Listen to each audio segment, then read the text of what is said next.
Hello friends. तो कैसी हैं आप सब? आई होप कि आप सब अच्छे होंगे। अमित सर में आपका स्वागत है। आज हम पढ़ेंगे NCERT यानी कि NCERT बुक में पढ़ेंगे ज्योग्राफी। ज्योग्राफी में हम पढ़ेंगे क्लास जो है क्लास 7 का, यानी कि क्लास जो है क्लास 7 का पढ़ेंगे चैप्टर नंबर 5। क्या पढ़ेंगे? जल। चलिए क्लास को स्टार्ट करते हैं। जल के बारे में सोचने पर आपके मस्तिष्क में क्या चित्र बनते हैं? आप नदी, जलप्रपात, वर्षा की रिमझिम, अपने नल के जल के बारे में सोचने लगते हैं। बच्चे वर्षा से भरे गड्ढे में कागज की नाव तैरा कर बहुत खुश होते हैं। यानी बच्चे लोग जो है ये जो कागज के नाव जो बनाते हैं उनके उनको गड्ढे में जो पानी जमा हो रहता है उनको तैराकर बहुत खुश होते हैं। दोपहर तक गड्ढे में जमा जल गायब हो जाता है, यानी कि सूख जाता है। वह जल कहाँ चला जाता है? यानी कि आप सोचिए कि वह जल कहाँ चला जाता है। सूर्य के ताप के कारण जल वाष्पित हो जाता है, यानी कि वाष्पित होकर ऊपर उठ जाता है। ठंडा होने पर जल वाष्प संघनित होकर बादलों के रूप ले लेता है। जब ठंडा होता है तो वह संघनित होकर बादल का रूप धारण कर लेता है। यहाँ से यह वर्षा हिम अथवा सहिम वृष्टि के रूप में धरती या समुद्र पर नीचे गिरता है, यानी कि हिम के रूप में या वृष्टि के रूप में समुद्र की ओर नीचे गिरता है।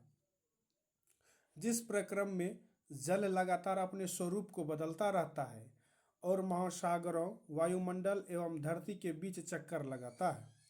यानी इस प्रक्रिया द्वारा जो है कि जल लगातार अपने स्वरूप को बदलता रहता है।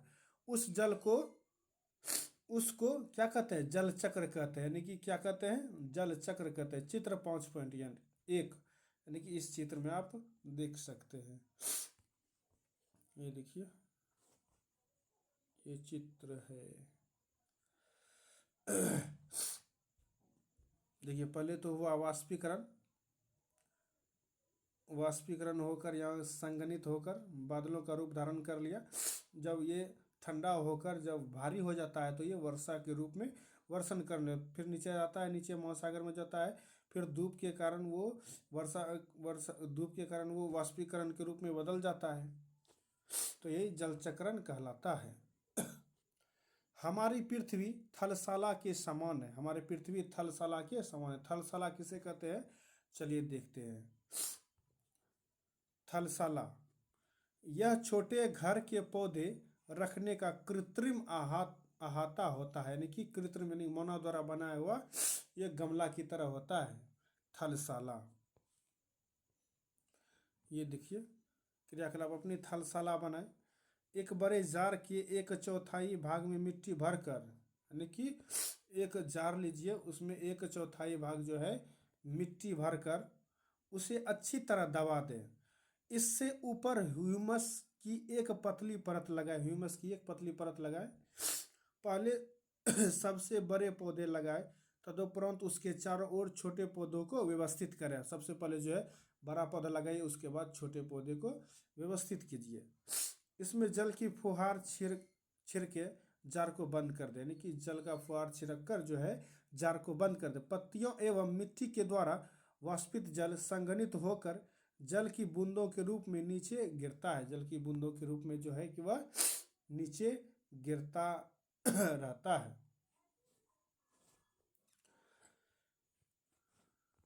देखिए, हमारी पृथ्वी जो है थलशाला के समान है। हमारी पृथ्वी क्या है? थलशाला के समान। जो जल शताब्दियों पूर्व उपस्थित था वही आज भी मौजूद। जो शताब्दी यानी कि कई सौ सालों पहले उपस्थित था वो आज भी जो है कि मौजूद है। जिस जल का प्रयोग आज हम हरियाणा के खेत में सिंचाई के लिए कर रहे हैं, हो सकता है कि वह सैकड़ों वर्षों पहले अमेजन नदी में बहता हो। बात सही है कि वो अमेजन नदी में पहले बहता होगा।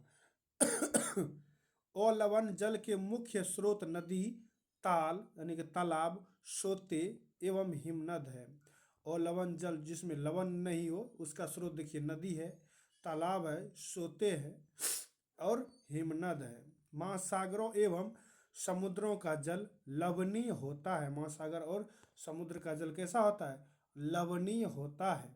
इसमें अधिकांश नमक, सोडियम क्लोराइड या खाने में उपयोग किया जाने वाला नमक होता है, यानी कि सोडियम क्लोराइड में होता है, यानी कि साल्ट इन महासागरों और समुद्रों के जल में होता है।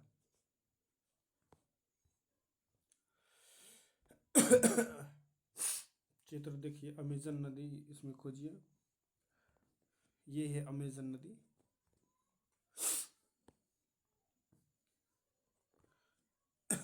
क्या आप जानते हैं लवणता 1000 ग्राम जल में मौजूद नमक की मात्रा होती है? लवणता कितनी होती है?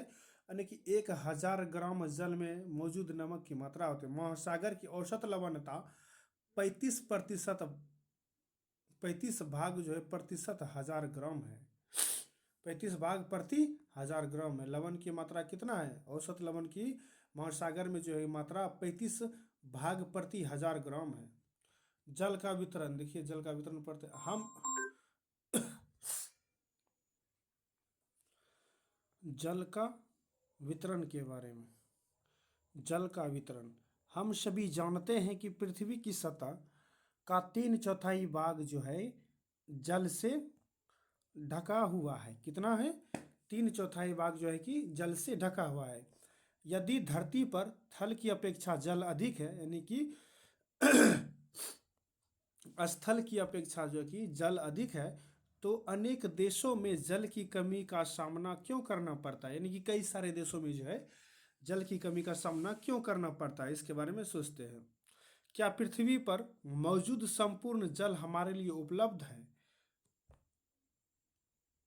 निम्नलिखित तालिका में जल वितरण का प्रतिशत दिया गया है। महासागर में जो है कि जल का प्रतिशत भाग है 97.3% भाग जो है कि महासागर में है। बर्फ छत्रक में 0.2% है। भूमिगत जल जो है कि 0.68% है। झीलों का अलवण 0.009% है।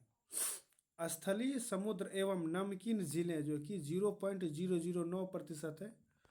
वायुमंडल में जो है जल होता है 0.0019% होता है। नदियों में जो है कि 0.0001% जल लवणीय होता है। तो कुल मिलाकर 100% हो गया। क्या आप जानते हैं इजराइल के मृत सागर में 340 ग्राम प्रति लीटर लवणता होती है? इजराइल में जो है, इजराइल का जो मृत सागर है वहाँ पर 340 ग्राम यानी कि 1 लीटर में 340 ग्राम लवणता होती है। तैराक इसमें प्लव कर सकते हैं, यानी कि आसानी से तैर सकते हैं, क्योंकि नमक की अधिकता इसे सघन बना देती है। क्या बना देती है? यानी कि मजबूत बना देती है। साधारण क्रियाकलाप जल के वितरण को प्रदर्शित किया जा सकता है। साधारण क्रियाकलाप जो है जल के वितरण को प्रदर्शित किया जा सकता है। क्रियाकलाप देख सकते हैं। 2 लीटर जल लें, यानी कि 2 लीटर आप जल लीजिए। मान लें यह पृथ्वी की सतह पर जल की संपूर्ण मात्रा है, यानी कि जल की संपूर्ण मात्रा पृथ्वी पर, यानी कि 2 लीटर से आप मान लीजिए।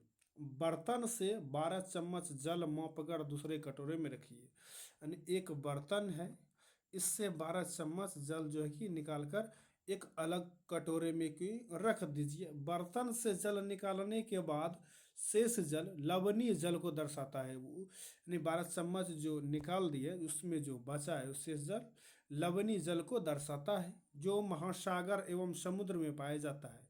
यह जल उपभोग के लिए उपयुक्त नहीं, यानी कि यूजेज के लिए उपयोग नहीं है। लवणीय जल जो कि प्रयोग नहीं किया जा सकता है। यह लवणीय जल नमक युक्त होता है, यानी कि उसमें नमक मिला हुआ रहता है।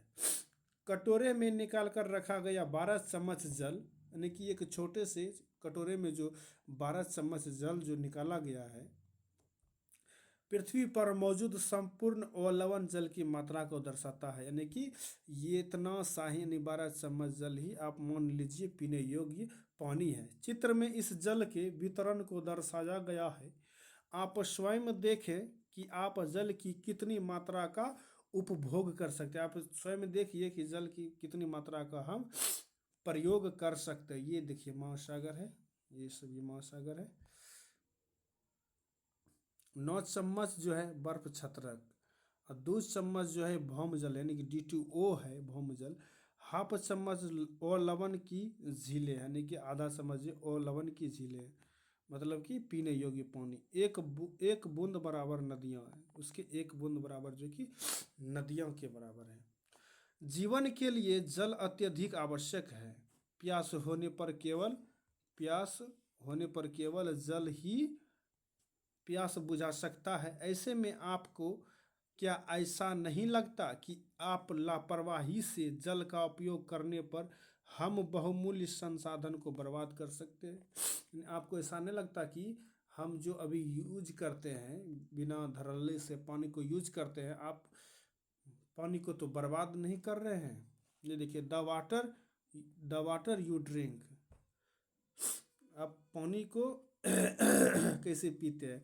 Many major rivers in danger of drying out, कई कई सारे जगह में जो है कि पानी की किल्लत है। गंगा एमोंग 10 डाइंग रिवर, यानी कि 10 ऐसे नदियां हैं कि जो सूख गई है, जो कि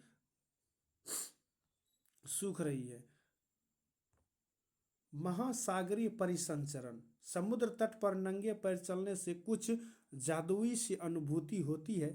पुलिन पर नाम बालू, ठंडी पवन, समुद्री पक्षी, वायु में लवणीय गंध एवं लहरों का संगीत सब कुछ सम्मोहित करने वाला प्रतीत होता है। ताल एवं झील के शांत जल के विपरीत महासागरीय जल हमेशा गतिमान रहता है। हमेशा क्या होता है? गतिमान रहता है। यह कभी शांत नहीं रहता है, यह कभी जो कि शांत नहीं रहता है, ये गति करता ही रहता है। महासागरों की गतियों को इस प्रकार वर्गीकृत कर सकते हैं जैसे तरंगे, जैसे क्या है? वेव, ज्वार भाटा एवं धाराएं। ज्वार भाटा जो उठती है, और तरंगे। क्या आप जानते हैं 22 मार्च विश्व जल दिवस के रूप में मनाया जाता है? 22 मार्च को जो है कि विश्व जल दिवस के रूप में मनाते हैं, जब जल संरक्षण की विभिन्न विधियों को प्रबलित किया जाता है। जल संरक्षण की विभिन्न विधियों को जो है कि प्रबलित किया जा सकता है, यानी कि जाता भी है। क्या आप जानते हैं जब समुद्री सतह पर पवनें बहती है तब तरंगे उत्पन्न होती, जब हवा बहती है तब वेव उत्पन्न होता है। जितनी ही तेज पवन बहती है, तरंगे भी उतनी ही बड़ी होती जाती है। जितनी तेज जो कि हवा बहेगी, उतनी बड़ी जो है कि तरंगे समुद्र पर उठेगा।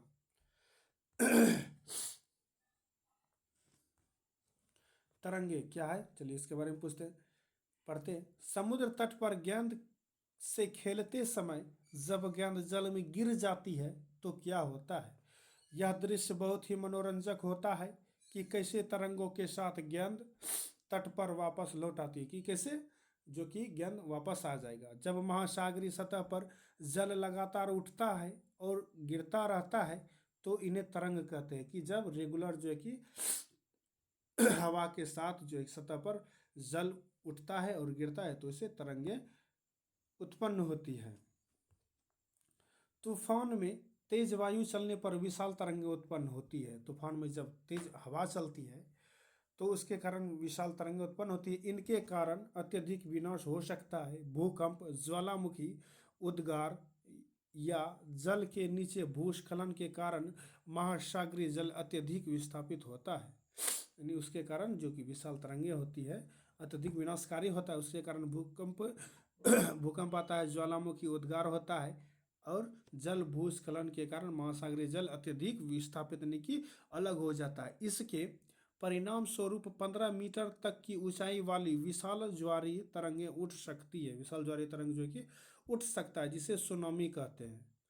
अब तक का सबसे विशाल सुनामी 1500 मीटर मापा गया था, जो कि अभी जो अब तक में जो समुद्र का जो सुनामी मापा गया था 1500 मीटर मापा गया था, नहीं ऊंचाई 1500 मीटर ऊंचाई। ये तरंगे 700 किलोमीटर प्रति घंटे से अधिक की गति से चलती है, यानी कि 1 घंटा में 700 किलोमीटर से भी ज़्यादा वो गति यानी कि रफ्तार पकड़ सकती है ऐसी तरंगें। 2004 के सुनामी से भारत के तटीय क्षेत्रों में अत्यधिक विनाश हुआ था, यानी कि 2004 में जो सुनामी आया था उसमें भारत के तटीय क्षेत्रों में कई अत्यधिक जो है कि विनाश हुआ था। सुनामी के बाद अंडमान और निकोबार द्वीप समूह में इंदिरा पॉइंट डूब गया। जब सुनामी आया था अंडमान और निकोबार द्वीप समूह में जो है कि इंदिरा पॉइंट वो पूरी तरह डूब गया था। इंदिरा पॉइंट कहाँ है? अंडमान निकोबार में। क्या आप जानते हैं सुनामी जापानी भाषा का एक शब्द है? सुनामी जो है कहाँ का भाषा है? जापानी भाषा का एक शब्द है जिसका अर्थ है पोताश्रय तरंगे। सुनामी का अर्थ क्या है? पोताश्रय तरंगे, क्योंकि सुनामी आने पर पोताश्रय नष्ट हो जाते हैं। पोताश्रय क्या होता है? सुनामी आने पर पोताश्रय नष्ट हो जाते हैं। सुनामी जो है पृथ्वी का तांडव। 26 दिसंबर 2004 को हिंद महासागर में सुनामी तरंगों अथवा पोताश्रय तरंगों के कारण अत्यधिक विनाश हुआ। यानी 26 दिसंबर 2004 को कहाँ पर? हिंद महासागर में सुनामी तरंगों के कारण जो है अधिक विनाश हुआ। ये तरंगे उस भूकंप का परिणाम थी जिसका अधिकेंद्र सुमात्रा के पश्चिमी सीमा पर था। कहाँ पर था? सुमात्रा का पश्चिमी सीमा पर। कहाँ क्या था? पश्चिमी सीमा पर अधिकेंद्र था। इस भूकंप की तीव्रता रिएक्टर पैमाने पर 9 मापी गई थी। कितना मापी गया था? 2004 में जो कि रिएक्टर पैमाने पर भूकंप की तीव्रता 9 मापा गया था, 9.0 मापा गया था। भारतीय प्लेट वर्मा प्लेट के नीचे धंस गई थी। भारतीय प्लेट जो था और भारतीय प्लेट वर्मा प्लेट के नीचे धंस गई थी, यानी कि भारतीय प्लेट जो वर्मा प्लेट के नीचे आ गया था, यानी वर्मा प्लेट ऊपर आ गया था, भारतीय प्लेट नीचे चले गया था। और समुद्र तल में अकस्मात गति उत्पन्न हो गई। समुद्र तल में जो कि अचानक गति आ गई, इस कारण यह भूकंप आया, जिसके कारण जो है कि भूकंप आया। महासागरीय तल लगभग 10 से 20 मीटर तक विस्थापित हो गया और नीचे की दिशा में झुक गया। नीचे की दिशा में क्या हो गया? झुक गया। इस विस्थापन के कारण निर्मित अंतराल को भरने के लिए विशाल मात्रा में महासागरीय जल उसी की ओर बहने लगा। कहाँ बहने लगा? उसी की ओर बहने लगा।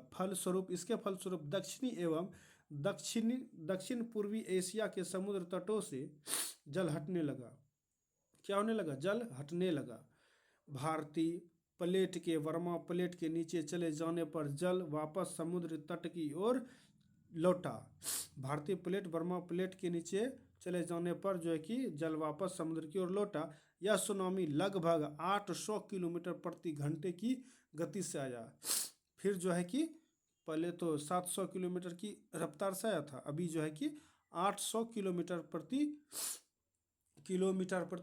की गति से आया, जिसकी तुलना व्यावसायिक वायुयानों की गति से की जा सकती है। जो हेलीकॉप्टर होता है उससे की जा सकती है। और इसके परिणाम स्वरूप हिंद महासागर के कुछ द्वीप पूर्णतः डूब गए। कुछ द्वीप क्या हो गए? पूर्णतः जो है कि डूब गया। भारतीय सीमा का धूर दक्षिणी बिंदु इंदिरा पॉइंट जो अंडमान निकोबार द्वीप समूह यानी कि दक्षिणी बिंदु इंदिरा पॉइंट जो अंडमान निकोबार द्वीप समूह में स्थित है, वो पूरी तरह से क्या हो गया? डूब गया। जब सुमात्रा में भूकंप के अधिकेंद्र से तरंगे सुमात्रा की तरफ से अंडमान द्वीप समूह एवं श्रीलंका की ओर बढ़ी, तरंगों की लंबाई कम हो गई। यानी जिस प्रकार वो बढ़ी तो तरंगों की लंबाई जो कि कम हो गई। जल की गहराई भी कम होने के साथ साथ इनकी गति 700 से 900 किलोमीटर प्रति घंटे से 70 किलोमीटर प्रति घंटे तक कम होगी। यानी कि 700 किलोमीटर प्रति घंटा या 900 किलोमीटर प्रति घंटा की रफ्तार से घटकर जो कि 70 किलोमीटर प्रति घंटा की रफ्तार में आ गई। समुद्र तट से सुनामी तरंगे 3 किलोमीटर तक की गहराई तक गई। समुद्र से की जो सुनामी है वो 3 किलोमीटर तक गया, जिनके फलस्वरूप 10,000 से भी अधिक लोगों की मृत्यु हो गई। बुझिए 70 किलोमीटर प्रति घंटे की रफ्तार से जब सुनामी आया तो उसमें 10,000 से भी अधिक लोग मारे गए। तो समझिए कि 700 से 900 किलोमीटर प्रति घंटा की रफ्तार से जब सुनामी आया होगा तब क्या हुआ होगा। और 1 लाख से अधिक घर प्रभावित, यानी कि 1 लाख से जो है कि 70 किलोमीटर प्रति घंटा की रफ्तार से जब सुनामी आया उसमें 10,000 से भी अधिक लोग मारे गए और 1 लाख से भी अधिक घर जो है ध्वस्त हो गया, यानी प्रभावित हुए का मतलब ध्वस्त हो गया।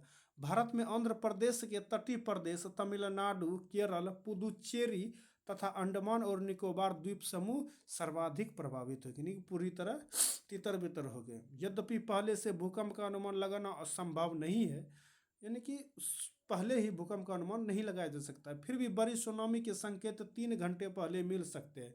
फिर भी जो है कि 3 घंटा पहले आप यह पता लगा सकते हैं कि सुनामी बड़ा आने वाला है। प्रशांत महासागर में प्राथमिक चेतावनी की ऐसी प्रणालियां क्रियाशील है, यानी कि ऐसी प्रणालियां विद्यमान यंत्र लगाया गया है, लेकिन हिंद महासागर में ये सुविधा नहीं है। प्रशांत महासागर में ये सुविधा यंत्र लगाया गया है, लेकिन हिंद महासागर में ऐसी सुविधा नहीं है। प्रशांत महासागर की तुलना में हिंद महासागर में सुनामी कभी कभी ही आती है, यानी कि प्रशांत महासागर में ज़्यादा सुनामी आती है और हिंद महासागर में बहुत कम आता है, क्योंकि यहाँ भूकंप की क्रिया बहुत कम होती है, जिसके कारण जो है कि हिंद महासागर में यंत्र नहीं लगाया गया है। तमिलनाडु के तट पर सुनामी द्वारा विनाश, देखिए ये घर का विनाश हो गया था, ये देखिए।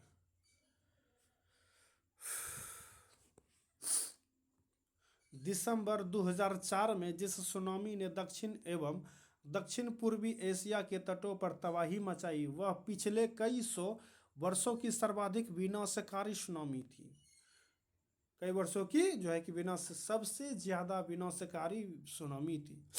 हिंद महासागर में निरीक्षण, आरंभिक चेतावनी की प्रणालियां एवं हिंद महासागर के तटीय निवासियों में जागरूकता की कमी के कारण जीवन एवं संपत्ति की अत्यधिक क्षति हुई, मतलब ज़्यादा से ज़्यादा क्षति हुआ। सुनामी आने का प्रथम संकेत यह होता है कि तटीय क्षेत्र से जल में तेजी से कमी आती है और फिर विनाशकारी तरंगें उठने लगती है। सुनामी आने का प्रथम संकेत यानी कि फर्स्ट इंडिकेट यह करता है कि तटीय क्षेत्र जल में तेजी से कमी आ जाती है, यानी कि तेजी से अचानक जो है कि पानी में कमी आ जाएगा और फिर विनाशकारी तरंगे उठने लगती है, यानी कि तरंग झट से कम जाएगा फिर तरंगे उठने लगेगा। जब तट पर ऐसा हुआ था तो लोग ऊंचे स्थान पर न जाकर उस अचंभे को देखने के लिए तट पर एकत्र होने लगे। जब ऐसा उस समय हुआ तो ऊंचे मतलब अपने को बचाने के लिए ऊंचे जगह पर नहीं गए, लेकिन वो इकट्ठा होकर उसी जगह इस दृश्य को देखने लगे। इसके फलस्वरूप जब सुनामी की विशाल तरंगें आई, इसके फलस्वरूप जो है कि जब सुनामी की विशाल तरंगें आई तो बड़ी संख्या में उत्सुक खड़े दर्शकों की मृत्यु हो गई, वो डुबो दिया गया। ये देखते हैं ज्वार भाटा किसे कहते हैं। दिन में 2 बार नियम से महासागरीय जल का उठना एवं गिरना ज्वार भाटा कहलाता है। दिन में कितने बार? 2 बार ज्वार भाटा आता है।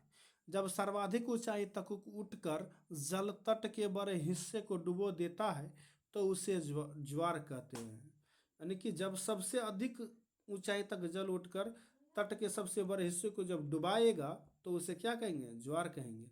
जब जल अपने निम्नतम स्तर तक आ जाता है एवं तट से पीछे चले जाता है तो उसे भाटा कहते हैं, यानी कि जो पीछे चला गया उसे भाटा कहते हैं। क्या कहेंगे? भाटा कहेंगे। सूर्य एवं चंद्रमा के शक्तिशाली गुरुत्वाकर्षण बल के कारण पृथ्वी की सतह पर ज्वार भाटे आते हैं। सूर्य एवं चंद्रमा के शक्तिशाली गुरुत्वाकर्षण यानी कि ग्रेविटी के कारण पृथ्वी की सतह पर ज्वार भाटे आते हैं। जब पृथ्वी का जल चंद्रमा के निकट होता है उस समय चंद्रमा के गुरुत्वाकर्षण बल से जल अभिकर्षित होता है। क्या होता है? जल अभिकर्षित होता है, जिसके कारण उच्च ज्वार आते हैं। क्या आते हैं? उच्च ज्वार, जिसके कारण जो है कि आते हैं। पूर्णिमा एवं अमावस्या के दिनों में सूर्य चंद्रमा एवं पृथ्वी तीनों एक सिद्ध में होते हैं। कहाँ किस समय में? अमावस्या और पूर्णिमा के दिनों में सूर्य चंद्रमा और पृथ्वी तीनों एक ही सिद्ध में होते हैं और इस समय सबसे ऊंचे ज्वार उठते हैं। क्या होते हैं? सबसे ऊंचे ज्वार को उठता है। इस ज्वार को वृहत ज्वार कहते हैं। जो सबसे ज्यादा ज्वार उठता है उसे वृहत ज्वार कहते हैं। लेकिन जब चांद अपने प्रथम एवं अंतिम चतुर्थांश में होता है तो चांद एवं सूर्य का गुरुत्वाकर्षण बल विपरीत दिशाओं से महासागरीय जल पर पड़ता है। विपरीत दिशाओं में जो है कि महासागरीय जल पर पड़ता है। परिणाम स्वरूप निम्न ज्वार भाटा आता है। परिणाम स्वरूप जो है कि निम्न सबसे छोटे क्वालिटी का ज्वार भाटा आता है। ऐसे ज्वार को लघु ज्वार भाटा कहते हैं। क्या कहते हैं? लघु ज्वार भाटा। उच्च ज्वार नौ संचालन में सहायता होता है। ये जल स्तर को तट की ऊंचाई तक पहुंचाते हैं। क्या करते हैं? तट की ऊंचाई तक जो है कि पहुंचाते हैं। ये जहाज को ये जो है कि ये जहाज को बंदरगाह तक पहुंचाने में सहायक होते हैं।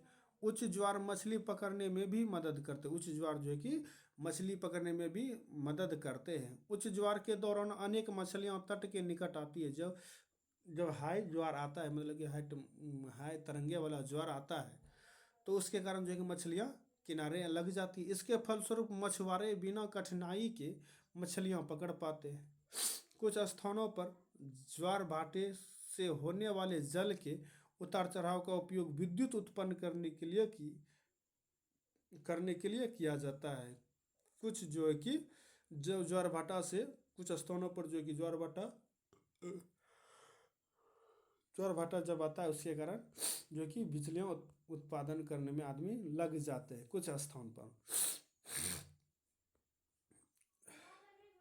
क्रियाकलाप देखिए। क्रियाकलाप: एक बाल्टी को नल के पानी से 3/4 भरें। बाल्टी के एक ओर निमज्जन छड़ डालकर पानी को गर्म करें। दूसरी ओर फ्रिज से निकली बर्फ डालें। एक बूंद लाल स्याही डालकर संवहन की प्रक्रिया द्वारा धारा के मार्ग का निरीक्षण कीजिए। यानी कि धारा के मार्ग का उसमें निरीक्षण कीजिए। महासागरीय धारा क्या? चलिए सोचते हैं, पढ़ते हैं। महासागरीय धाराएं निश्चित दिशा में महासागरीय सतह पर महासागरीय सतह पर नियमित रूप से बहने वाली जल धाराएं होती है। जल की जो है कि धाराएं होती है।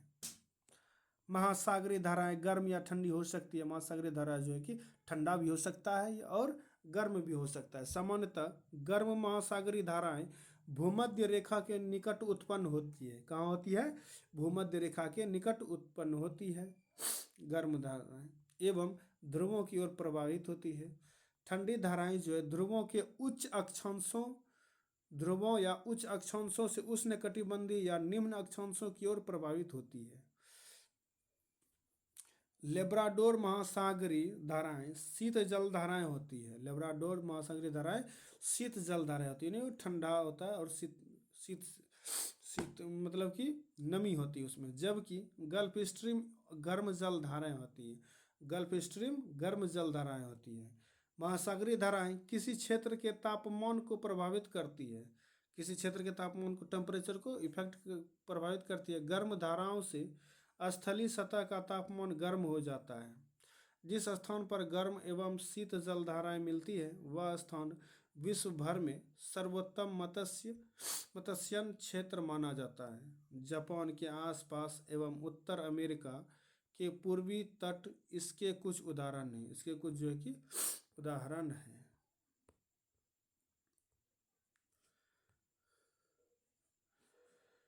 जहाँ गर्म एवं ठंडी जलधाराएं मिलती है, वहाँ कोहरे वाला मौसम बनता है। इसके फलस्वरूप नौ संचालन में बाधा उत्पन्न होती है। ये सब जलधाराएं के कारण। शीत धारा, कोष्ण धारा, ये देखिए शीत धारा इस प्रकार इंडिकेट करता है कोष, और लाल जो है कि लाल इंडिकेट करता है। ये देखिए ये सब कोष्ण धारा है। कोष्ण धारा शीत धारा है। पश्चिमी वायु अफवाह, पश्चिमी ऑस्ट्रेलियन, ये सभी है।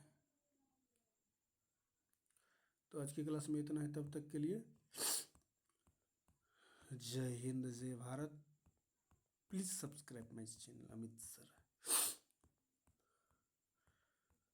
जन जन की सुनो जनकार, ये दुनिया है काला बाजार। पैसा बोलता है कि पैसा बोलता है।